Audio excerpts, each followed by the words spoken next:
Bendito é o teu nome. Amém, queridos. Deus seja louvado.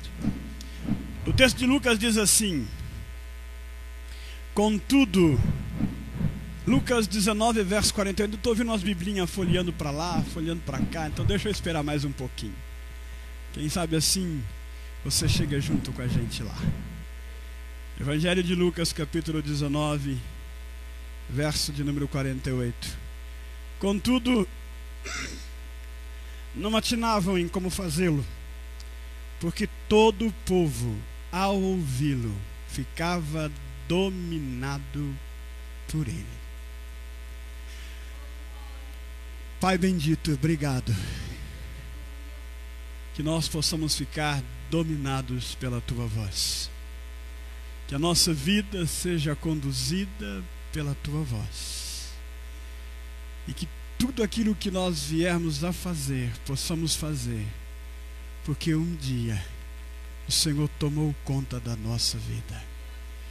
E que a porção do texto que foi lido, Deus, nessa noite, acrescente em cada coração, fale a cada coração, em nome de Cristo.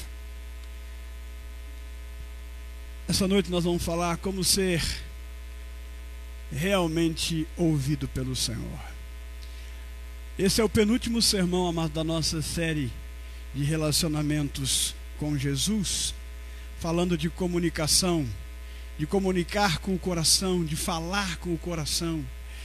É o nosso penúltimo sermão que nós vamos tratar desse assunto de princípios de relacionamento com Jesus. E chegando nessa altura do campeonato, nós já falamos sobre confiança, nós já falamos sobre comunicação, nós já falamos sobre a boca fala do que o coração está cheio, nós já falamos de você falar com sinceridade, de você falar a verdade, de você ser sincero no seu falar. Nós já falamos várias coisas. E tudo isso para quê? Para que nós possamos edificar a confiança, para que a gente possa cuidar do nosso coração e para que a gente possa ser sincero.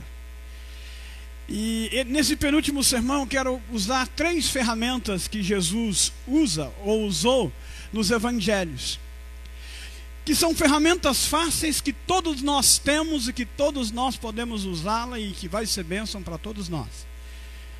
Eu quero ver se eu consigo falar em 19 minutos. Que Deus nos dê graça. Você foi feito para edificar. E então, 3 coisas que Jesus usa nos evangelhos, que são comuns, simples de usar. E a primeira delas é que Jesus tocava as pessoas, literalmente tocava. Nós estamos vivendo um momento agora em que nós não podemos abraçar, nós não podemos dar aperto de mão. Quer dizer, a gente fala que não pode, mas eu sei que vocês têm abraçado muita gente. Sei que vocês têm pegado na mão de muita gente. Eu mesmo tenho, quando acaba o culto em alguns lugares, quando desligam-se as câmeras, vem um me dar um abraço. E eu dou um abraço também, porque eu estou com uma saudade de abraçar irmãos que não tem tamanho. Esse negócio do toquinho é bom, mas o aperto de mão, o abraço é um negócio jóia. E a gente aprende com Jesus o poder do toque humano. Tocar pessoas, além de tocar com palavras, às vezes você coloca a mão no ombro, você está chegando e coloca a mão no ombro de alguém, e aquele alguém às vezes está triste, está machucado, está ferido, e às vezes você não fala nada com ele, você só põe a mão sobre o ombro dele, ou então às vezes você só abraça ele. Parece que sai uma descarga de poder assim de dentro da gente, e aquilo vai invadindo o coração da pessoa e ela é abençoada. Você é um abençoador. O teu toque, a tua mão, o teu corpo é para abençoar outras vidas. Aonde você colocar, lembra o texto, aonde pisares a planta dos vossos pés, te darei por herança, sabe disso? Aonde a tua mão tocava, é para ser bênção, não é para ser maldição. Quando você aperta a minha mão, quando você dá um toquinho assim de murrinho com murrinho, ainda que seja simples, se ele for feito com amor, se ele for feito com sinceridade, ele pode tocar o coração de alguém nessa noite. Não subestime o poder do toque humano. Uma palavra branda, queridos, e um abraço pode sarar uma ferida, pode curar uma alma, pode levantar o astral de alguém que estava baixo, machucado, ferido. Quantas vezes eu já fui Às vezes eu vou conversar com uma pessoa e ela me abraça e nós começamos a chorar. A gente não sabe por que a gente está chorando, mas a gente sabe o que está acontecendo, seu Etimar. A gente sabe que Deus naquele momento está curando a minha vida, porque Deus não cura só um, não. Deus cura os dois, aquele que às vezes está necessitado e aquele que está abraçando. Os dois recebe algo de Deus, porque você foi feito. Sabe para quê? Para se importar com o outro. Quando nós damos esse toquinho assim, estamos juntos, é porque eu me importo com você. Quando às vezes eu vou dar o toque e alguém vem com a mão aberta, eu não posso rejeitar, porque eu me importo com você, porque o meu Senhor se importava com pessoas, se importava com a dor, e ele ensinou para a gente nos seus evangelhos quantas pessoas que ele curou. Lucas 5,13 vai dizer assim: e ele, estendendo a mão, tocou-lhe dizendo, quero, fica limpo, e no mesmo instante e desapareceu a lepra. Jesus não precisava tocar naquele leproso, mas ele se compadeceu dele. Tem algumas pessoas que ela está sofrendo tanto que a vontade de pegar no colo, Carne, e de fazer um carinho. Amados, não é porque nós somos crentes que nós temos que ficar individualistas, insensíveis com a dor humana. Nós somos o povo que tem que entender que há coisas que valem mais do que palavras. E a gente entende muito dessa questão do toque. Às vezes não é aqui, é quando você vai a um velório. Você não tem palavras para dizer para a pessoa, mas você dá um abraço e ela sabe que você está ali, que no momento da dor dela você está presente. Como isso é bom. Às vezes eu estou na minha casa, quieto num canto, e a minha princesa Chocolate sai lá de onde ela para o joguinho dela, ela para o que ela está fazendo, e ela vem e me dá um abraço, e me dá um beijo na minha bochecha, e ela fala assim: papai, eu te amo. Eita, irmão, pensa num cidadão que muda. Eu ganho aquele momento, porque eu não pedi para ela vir, ela veio. Tem pessoas na sua casa, tem pessoas na sua vida que estão esperando o teu abraço, estão esperando. Tem filhos que aguardam o abraço do pai. Tem pais que se acham que são tão duros e que eles não têm a coragem de ir lá no... mas meu filho está crescido. O filho não tem tamanho.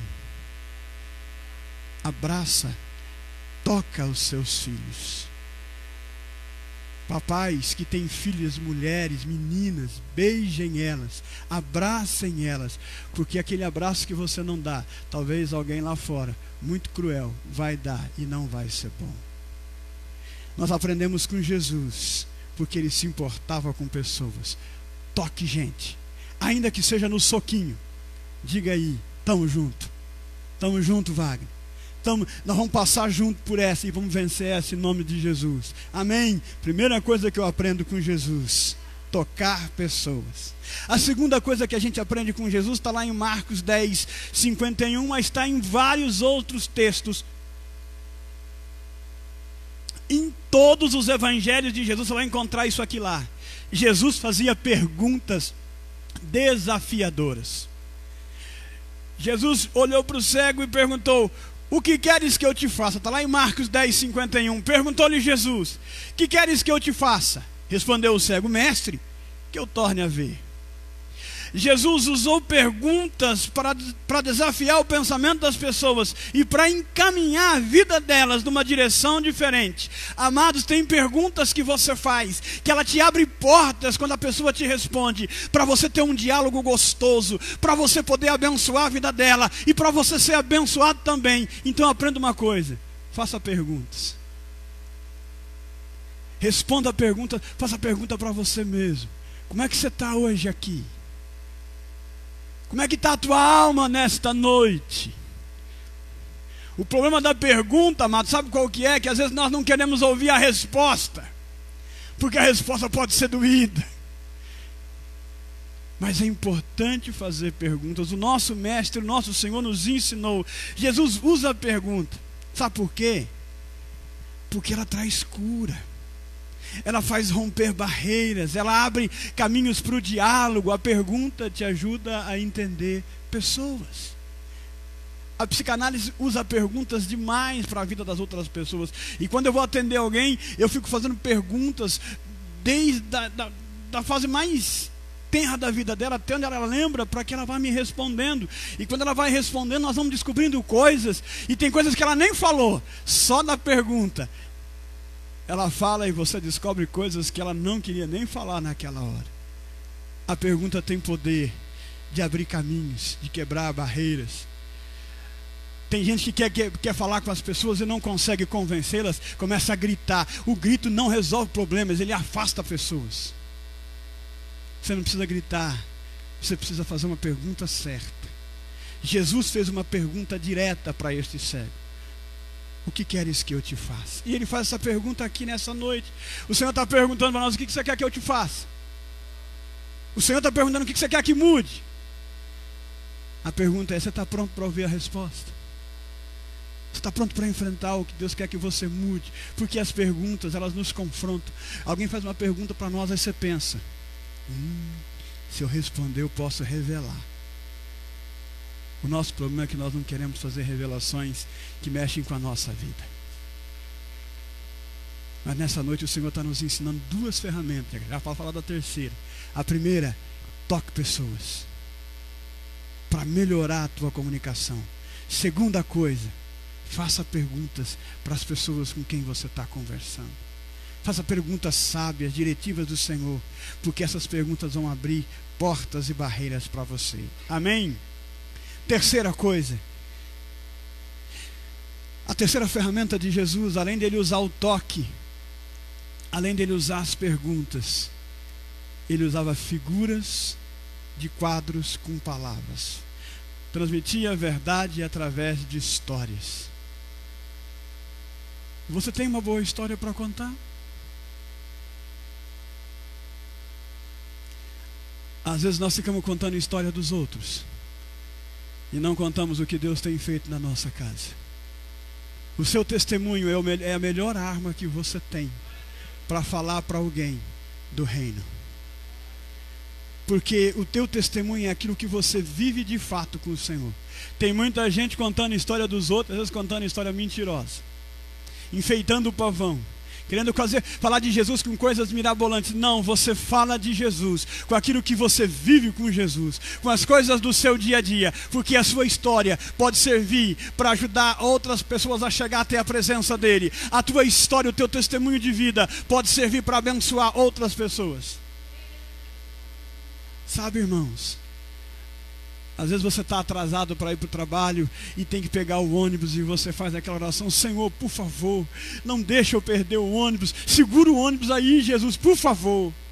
Parece uma oração tão simples, parece um testemunho tão pequeno, e aí você sai correndo, e quando você chega no ponto, olha, o ônibus chega junto. Parece ser insignificante contar esse testemunho, João. Parece ser, é muito pouco isso, irmão. Não, irmãos. Se você pegou aquele ônibus, Deus fez algo para você entrar nele. E se você creu em Deus, que foi Ele que te abençoou, conta. Porque amanhã alguém vai estar atrasado lá na casa dele, e ele vai lembrar do que você falou, e ele vai imitar ou copiar a tua oração, e vai fazer a mesma oração, e ele vai fazer, sabe o que? O problema não está na oração. A bênção está que ele creu que o teu Jesus pode até parar a ônibus para você não perder o horário para chegar no seu trabalho. Sabe, irmãos, valorize as suas histórias, conte elas. E eu vou dar um exemplo de duas histórias que Jesus usou para abençoar duas vidas. No mesmo livro, a mesma sequência, só que com pessoas diferentes, com quadros diferentes. A primeira está lá em João 3. Lá em João 3 tem um homem chamado Nicodemos que vai falar com Jesus. Quem é Nicodemos? Ele é um líder da comunidade, ele é um exemplo de moral, ele é um homem religiosamente correto, ele é um homem da lei. Só que ele é tão correto, ele pertence a um grupo seleto de pessoas, que ele vai encontrar Jesus à noite, porque ele não pode ser visto perto de Jesus, para que não queime a reputação dele, diante daqueles que ele conhecia, diante daqueles a quem ele pertencia. E ele vai ter com Jesus. Uma segunda pessoa que está em João capítulo 4 é a mulher samaritana, lá E Jesus vai passar por Samaria, ele escolhe passar por Samaria, ele podia passar por outros caminhos, mas ele escolhe passar por Samaria, para naquele poço, e ali passa uma mulher. E essa mulher, amado, era uma mulher desprezada, moralmente reprovada pela lei. Ela já tinha tido 5 maridos e o 6º não era marido, era só amante. Ela era alguém irreprovável diante da lei. Ao contrário dela, Jesus é que não era bom estar falando com ela, porque para a reputação de um mestre, não era bom que ele falasse com uma mulher que tinha uma vida totalmente bagunçada. O rabino ou o mestre, ele não falava nem com a sua própria mulher em público, que dirá com uma mulher que tinha uma vida totalmente estragada. Mas Jesus não se importa com isso. Jesus não importa para o seu estado. Quando ele quer falar com você, ele vai falar com você, independente da sociedade. Aquelas pessoas que, para muitas pessoas que a gente não dá valor, elas têm um valor para Jesus. E isso é bom, porque ele nos encontrou quando a gente não valia nada. E ele vai ao encontro. E Jesus, que é o nosso Senhor, ele vai falar com essas pessoas, e ele vai falar para Nicodemos o seguinte: ele vai contar uma história sobre nascimento para Nicodemos. E ele olha para Nicodemos e fala: Nicodemos, você é uma pessoa correta, você é uma pessoa de uma moral intocável, mas te falta uma coisa: você precisa nascer de novo. Tem muita gente religiosa, mas que não nasceu de novo. Tem muita gente frequentando igreja já há muito tempo, mas que não nasceu de novo, e precisa ter um encontro todo especial e real com o Senhor Jesus Cristo. A mulher, é Jesus que fala com ela. Ela está vindo pegar água, o Senhor pega uma historinha de uma coisa que ela conhece. Jesus fala assim: você veio buscar água no poço, mas eu tenho a água da vida. Se você beber da água que eu tenho, você nunca mais terá sede, a sua vida vai mudar. E duas coisinhas simples, duas histórias simples, que Jesus usou com duas pessoas diferentes, que ele usou para contar. Sabe por quê? Porque Deus queria abrir um caminho, reabrir um caminho de comunicação com a mulher samaritana, e queria reabrir um caminho de comunicação com Nicodemos, e ele conseguiu fazer isso, usando coisas simples do dia a dia, como ele usou para contar histórias para nós sobre a semente, sobre o joio, sobre a ovelha, sobre a moeda que caiu não sei onde, sobre uma lâmpada, coisas do dia a dia, queridos. Então, se o nosso Senhor usou coisas do dia a dia para trazer a glória de Deus sobre a vida de outras pessoas, você também pode ser um instrumento usado por Deus para manifestar a glória dele com as coisas do seu dia a dia. 3 coisas nós aprendemos com Jesus: tocar pessoas, fazer perguntas certas e contar histórias que acontecem na nossa vida. Todos vocês que estão aqui têm um testemunho para contar. Todos vocês que estão aqui já passaram por situações difíceis. Sabe, irmãos, tem gente que reclama pelas lutas que passou. Aquela luta que você passou, ou às vezes está até passando, ela vai ser um testemunho de glória se você deixar Deus trabalhar na tua vida. Está acontecendo um curso lá no Vila Romana, nas terças-feiras. Eu acho que é na terça-feira? Na terça-feira. E eu fui falar com uma irmã, que eu fui aconselhar ela, estava com um problema. E aí no meio do aconselhamento eu falei: irmã, está acontecendo um curso aqui na nossa igreja, na Vila Romana, para as irmãs. Por que você não vai lá fazer o curso? Ela falou assim: não, pastor, eu já estou lá no curso. Eu falei: eita glória, eu nem sabia que ela estava no curso. E aí ela falou assim para mim: pastor, eu vi quando colocaram o anúncio do curso no WhatsApp, e eu vi quem ia ministrar o curso, e eu fui, porque quem ia ministrar o curso entendia de dor e entendia de sofrimento. Não entendia porque contaram para ela. E quem ministra o curso lá hoje, irmãos, passou por coisas que eu confesso que eu não sei se outros passariam. Ela está ali fora. A Ivanilde poderia não estar aqui na igreja. A Ivanilde poderia estar em casa, em cima de uma cama, depressiva, angustiada, abatida. Ela tem dor? Ela tem dor. Ela tem dificuldades? Tem dificuldades. Mas ela tem entregado a vida dela para o Senhor. E tem usado a sua dor para aconselhar outros. Tem usado o seu testemunho, que não é simples, irmãos, eu confesso.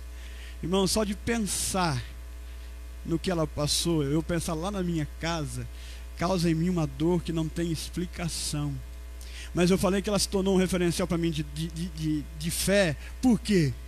Porque é alguém que está vencendo e está vivendo, está usando o seu testemunho para curar outras pessoas. Não está fazendo-se de vítima para isso. Não está ali usando aquilo para dizer: ó Deus, por que comigo? Por que eu estou vivendo isso? Por que você me fez passar por isso? Se você perguntar se ela sente saudades, eu tenho certeza que ela tem. Eu sou testemunha que ela tem. E ter conversas com ela que a gente não conseguia conversar, era só choro.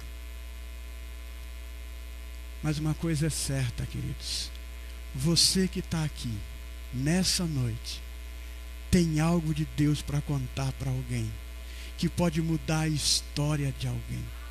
Você não é um derrotado, não é um perdido, não é alguém que Deus não olha. Deus olha para você. E Deus tem te dado. É impossível ter alguém que não tem uma experiência para contar de algo que Deus fez, de algo que Deus mudou, de algo que Deus transformou, de algo que Deus visitou, queridos. Conte as suas histórias.